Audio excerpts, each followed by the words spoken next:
Hello all of you. PIB series में आप सभी का स्वागत है और आज हम लोग डिस्कस करने जा रहे हैं एक नई प्रेस रिलीज का।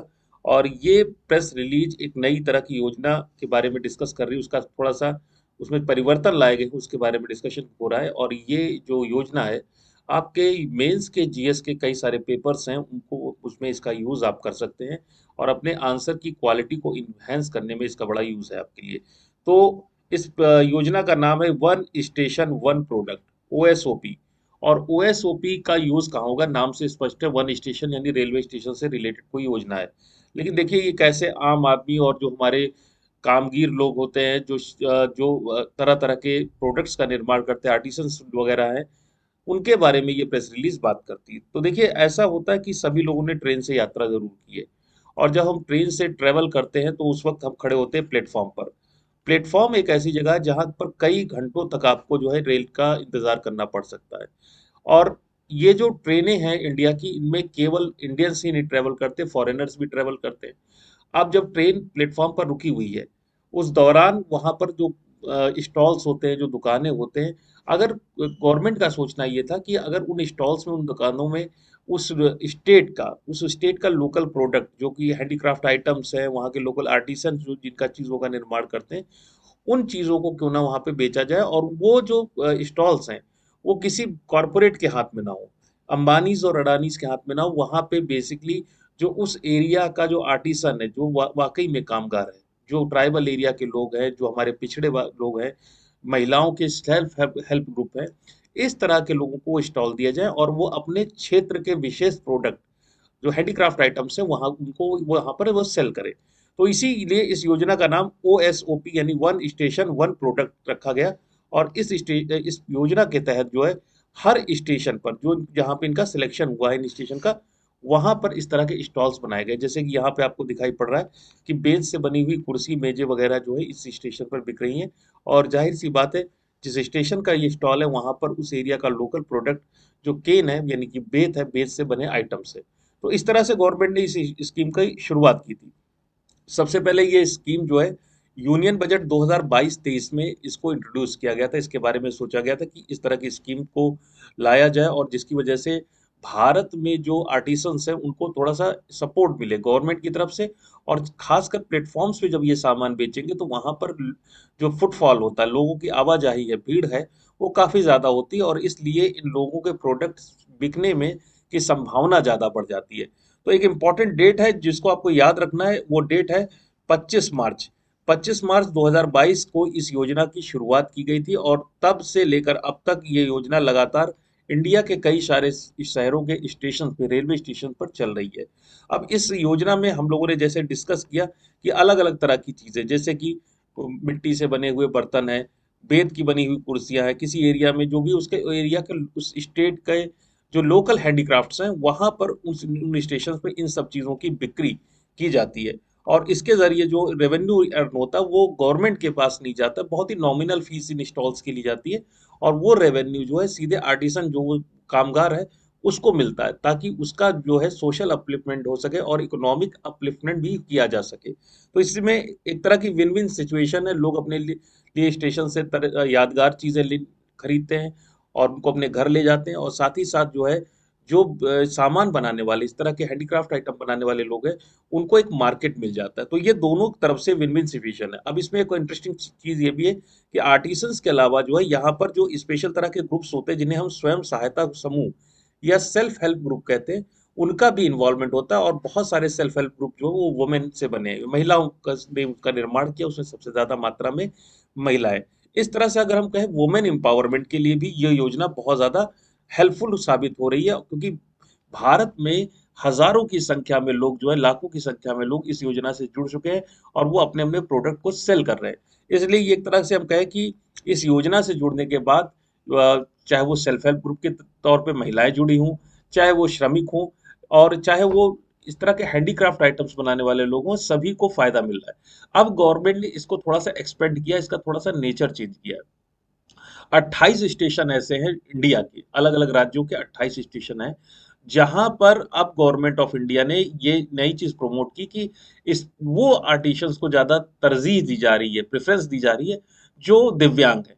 यानी कि जिनका कहीं ना कहीं शरीर में कोई विकलांगता है और उनको जिनको हम दिव्यांग कहते हैं, ऐसे आर्टिसंस को 28 रेलवे स्टेशन पे अपने हैंडीक्राफ्ट आइटम्स को बेचने की अनुमति दी गई है। और इस तरह से इस योजना को थोड़ा सा फैला दिया गया, यानी इसका थोड़ा सा नेचर बढ़ा दिया गया और इसको ज्यादा पहले से ज्यादा इंक्लूसिव कर दिया गया। तो इस तरह से अगर हम कहें तो भारत में अगर आप पटना रेलवे स्टेशन पे जाते तो वहां पे आपको मधुबनी पेंटिंग मिल जाएगी। और मधुबनी पेंटिंग के बारे में सभी लोग जानते हैं कि हम लोगों के जीएस के पेपर में भी इसके बारे में पूछा जाता है। तो मधुबनी पेंटिंग है। या फिर आप तमिलनाडु में जाएंगे तो वहां पर आपको अतर की दुकानें, जो लोकल अतर वहां पे इत्र मिल बनता है, उसकी दुकानें वहां पर आपको मिल जाएंगी। तो इस तरह की चीजें जो है लगातार गवर्नमेंट कर रही है और इससे जो है सोशल इंक्लूजन जो है वो बढ़ रहा है।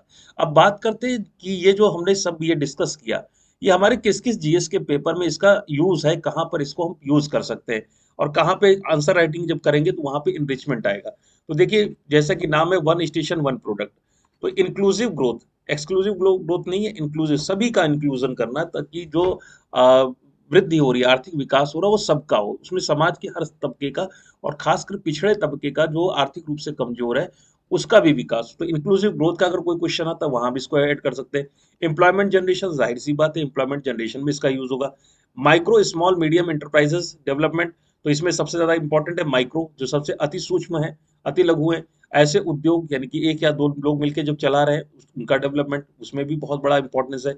और आत्मनिर्भर भारत के लिए तो इंपॉर्टेंस है ये। और ये सारी चीजें आपको इकोनॉमी के पेपर जीएस 3 में आपको मिल जाएंगी। तो ये योजना आप यूज कर सकते हैं अपने इकोनॉमी जीएस पेपर 3 के आंसर्स में उनकी फ्रेमिंग करने में।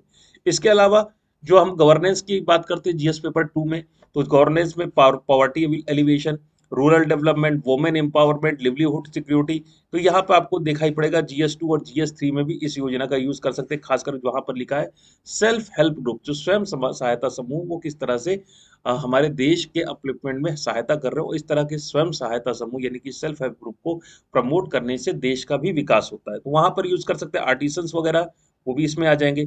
फिर जीएस पेपर 2 में ही गवर्नेंस में ही आपके सोशल जस्टिस है, welfare scheme for vulnerable sections है, इंक्लूसिव डेवलपमेंट, इन सब जगहों के आंसर्स हैं। वहां पर आप इस योजना को वन स्टेशन वन प्रोडक्ट और इसके सारे असर को आप इंक्लूड कर सकते हैं।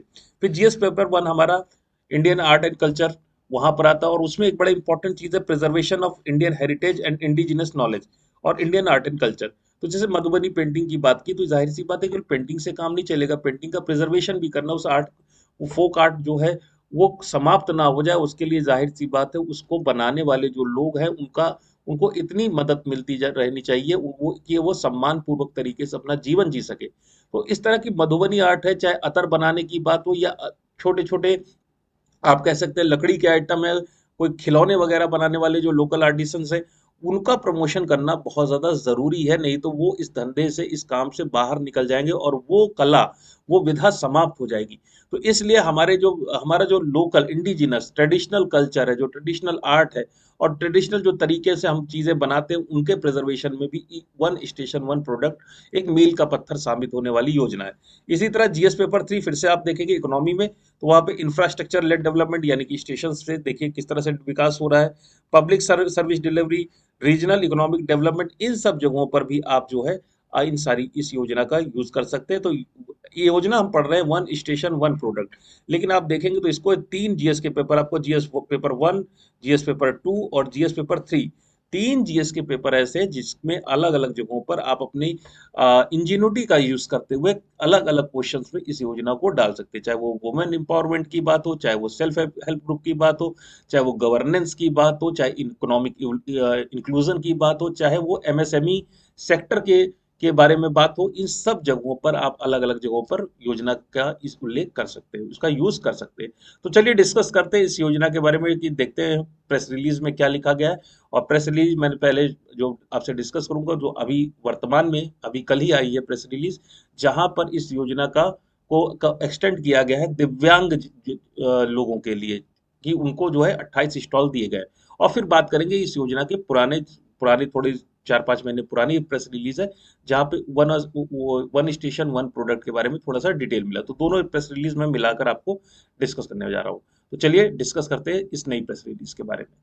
तो ये हमारी प्रेस रिलीज है, दिव्यांगजन Vishwakarma product one station one product, जिसके बारे में हम लोग बात करें कि मेन एम्फेसिस अभी जो गवर्नमेंट की है वो इस योजना में दिव्यांग जनों के लिए है। और ये जो योजना है वन स्टेशन वन प्रोडक्ट, ये इंपॉर्टेंट है आपके लिए। ये एक योजना चलती है भारत सरकार की जिसका नाम है पीएम विश्वकर्मा योजना। उसी के तहत जो है इस तरह की योजना यानी वन स्टेशन वन प्रोडक्ट को शुरू किया गया है। और ये योजना जो है आपकी बेसिकली मिनिस्ट्री ऑफ एमएसएमई ने ओएसओपी यानी वन स्टेशन वन प्रोडक्ट योजना जो है वो शुरू की गई है। और ये दिव्यांगजन विश्वकर्मा आर्टिसंस, ऐसे कामगार, ऐसे कारीगर जो कि दिव्यांगजन है उनके लिए ये शुरू की जा रही है। और ऐसे रेलवे स्टेशन में शुरू की जा रही है जहाँ पर यात्रियों की भीड़ ज़्यादा है, ताकि उन ऐसे लोगों का इकोनॉमिक इंक्लूजन हो सके, फाइनेंशियल इंडिपेंडेंस हो सके उनमें, और वो जो है उनका एम्पावरमेंट, ऐसे दिव्यांगजनों का एम्पावरमेंट किया जा सके। कुल मिला के 28 दिव्यांगजन बेनिफिशियरी हैं जिनको इस तरह का अलॉटमेंट किया गया है। जैसे भारत में चमड़े का काम करने वाले लोगों में गुजरात, महाराष्ट्र, यूपी और दिल्ली के स्टेशन हैं, जिसमें यूपी में एक आपको मिल जाएगा स्टेशन जहाँ पे चमड़े के से संबंधित चीज़ें जो बनाई जाती हैं उन वहाँ के आपको आर्टिसंस मिल जाएंगे। इसी तरह से स्कल्पचर के लिए आपको हरियाणा, उड़ीसा, बिहार, एमपी, कारपेंटर के लिए Maharashtra, Haryana and other states. Doll and toy maker में फिर से आपका यूपी आ गया, तो यूपी आपको दो जगह मिलेगा, एक आपको चमड़े के सामान के लिए और दूसरा आपका डॉल एंड टॉय मेकर में आपको उत्तर प्रदेश मिल जाएगा। और इस तरह से अगर आप इस योजना को देखें जो नए अलॉटमेंट हुए हैं, तो कुल मिलाकर 28 जगहों पर 28 स्टेशन है जहां पर अलॉटमेंट दिव्यांगजनों के लिए किया गया है। और स्टेट टोटल कवर हो रहे हैं 12। तो अभी ये योजना जो है इस तरह से बढ़ाई गई है और इसमें अलग अलग तरह के लोगों के नाम भी छापे गए हैं। जैसे कि एक श्री अजीत शर्मा है और ये मेटल स्मिथ हैं, और ये देवघर रेलवे स्टेशन पर यहाँ पर इनका स्टॉल है। इसी के तरह साथ जो है इसी तरह कारपेंटर दिव्यांगजन है मिस्त्री घनश्याम कुमावत, और ये जयपुर से हैं। और इनका काम आप देखेंगे तो आपको काफ़ी अच्छा लगेगा, लकड़ी के खिलौने वगैरह ही बनाने का कार्य करते हैं। तो इस तरह के लोगों को जो है इनको हमें हमें प्रमोट करना है, हमें इन्हें बढ़ाना है। और कहीं ये नई मॉडर्न टेक्नोलॉजी की दौड़ में ऐसे हमारे ट्रेडिशनल आर्टिसंस जो हैं वो कहीं खो के ना रह जाए। और साथ ही साथ जो है उनका भी वो जो है उनको भी उनका इकोनॉमिक इंक्लूजन और सोशल एम्पावरमेंट करने की बात होगी। चलिए, अब ये तो बात हो गई कि अभी अभी फिलहाल योजना में किस बारे में बात कर रही है। और अब आगे चल के बात करते हैं कि जब शुरुआत में इस योजना के बारे में डिटेल ओएसओपी क्या है, क्या और कब ये लॉन्च की गई थी। चलिए इसके बारे में फर्दर डिटेलिंग करते हैं। तो ये देखिए आपको वन स्टेशन वन प्रोडक्ट है, और ये 25/2/2026 इसी साल की पीआईबी है, उसमें इसके बारे में डिस्कस किया गया था। तो one station one product is an initiative of Indian railway, और यूनियन बजट 2022-23 में इसको लॉन्च कर इसको इंट्रोड्यूस किया गया था, जो हम लोग डिस्कस कर चुके हैं। लोकल आर्टिसन और इम्पोर्टेंट है सेल्फ हेल्प ग्रुप, इनका इन्वॉल्वमेंट इसमें बहुत ज़्यादा है। 2000 से ज़्यादा रेलवे स्टेशन जो है अभी तक इसमें इंक्लूड कर गए, पहले 2000 थे प्लस 28 अभी और हो गए। और 2326 ओएसओपी आउटलेट्स जो है इससे बनाए जा चुके हैं, और 1.32 लाख लोग जो है इस योजना के साथ जुड़ गए। तो सोचिए लाभार्थियों का प्रतिशत कितना ज़्यादा, कितने ज़्यादा लोग, 1.25 लाख से ज़्यादा लोग जो है इस योजना से जुड़े हुए हैं। इंपॉर्टेंट पॉइंट था किस डेट से योजना स्टार्ट हुई थी, ये 25 मार्च 2022 को शुरू हुई। और इसमें जो है हर रीजन, प्रत्येक जो क्षेत्र है हमारे भारत देश का, वहां पर उसकी एक यूनिक आइडेंटिटी है, उसको जो है ओएसओपी रिफ्लेक्ट करता है। ठीक है, जैसे कि तमिलनाडु में केन प्रोडक्ट यानी बेत की बनी हुई कुर्सियां वगैरह, पटना में हम लोगों ने डिस्कस किया था अभी मधुबनी पेंटिंग जो पटना रेलवे स्टेशन पे मिल जाएगी। तो इस तरह की चीजें आपको वहां पर मिलेंगी। ठीक है, और OSOP outlet offer travellers to a chance to purchase authentic local product as souvenirs reflecting the unique cultural economic identity. तो लोगों को भी फायदा मिलता है, जो टूरिस्ट हैं वो भी लोकल सोविनियर्स को और ऑथेंटिक लोकल सुवीनियर्स को जो वहाँ के ओएसओपी स्टॉल से परचेज कर सकते हैं। और साथ ही साथ जो जो आर्टिसन है उसका भी आप कह सकते हैं एक तरह का इकोनॉमिक अपलिफ्टमेंट, और उसको भी एक पहचान मिलती है। तो इस तरह से अलग अलग रेलवे स्टेशन है, जैसे वेस्ट बंगाल का स्टेशन है असानोल, वहाँ पर आपको हैंडलूम बैग्स, हैंडक्राफ्ट आर्टिफैक्ट और कारपेट वगैरह मिल जाएगा। इसके अलावा मूर मार्केट कॉम्प्लेक्स है चेन्नई में, यहाँ पर आपको कॉटन की से बनी हुई चीज़ें मिल जाएंगी। और इसी जगह पर आपको इसी के बगल में स्टॉल है जो अतर, जिसे इत्र भी कहा जाता है, इत्र की चीज़ें मिल जाएंगी। और आपका उड़ीसा में बालागीर रेलवे स्टेशन उड़ीसा में है, यहाँ पर टॉय स्टॉल सेटअप किया गया, यानी अलग अलग जगहों पर अलग अलग तरह के जो कि लोकल प्रोडक्ट्स हैं उनको सेटअप किया गया। तो इस योजना से संबंधित जितनी भी महत्वपूर्ण बातें हैं, मेंस में आप कहाँ कहाँ इसका यूज कर सकते हैं और कहाँ कहाँ क्वेश्चन बन सकते हैं इससे, और कहाँ पे अगर क्वेश्चन नहीं भी बन रहे तो किन क्वेश्चंस में किन क्वेश्चन का जवाब देते हुए वुमेन एम्पावरमेंट है, सेल्फ हेल्प ग्रुप है, इंक्लूसिव गवर्नेंस है, इकोनॉमिक में इंफ्रास्ट्रक्चर डेवलपमेंट है, कल्चर और हेरिटेज हेरिटेज का प्रोटेक्शन है। उन सब जगहों पे इस योजना को आप इंक्लूड करके जो अच्छे नंबर जो है फिर लोग अदर से अच्छे नंबर जो है आप गेन कर सकते हैं। ठीक है, तो ये थी आज की पीआईबी, और फिर मुलाकात करेंगे नेक्स्ट पीआईबी में। और जुड़े रहिए मुझसे, और जो भी क्वेश्चंस हो और जो भी आपका सजेशन हो वो मुझे बताते रहिए। मैं लगातार सुधार करता रहूंगा पीआईबी में आपके लिए। और आज के लिए फिर यहीं तक मुलाकात रहेगी, और फिर मिलते हैं आपसे नेक्स्ट सेशन में। तब तक के लिए thank you all of you.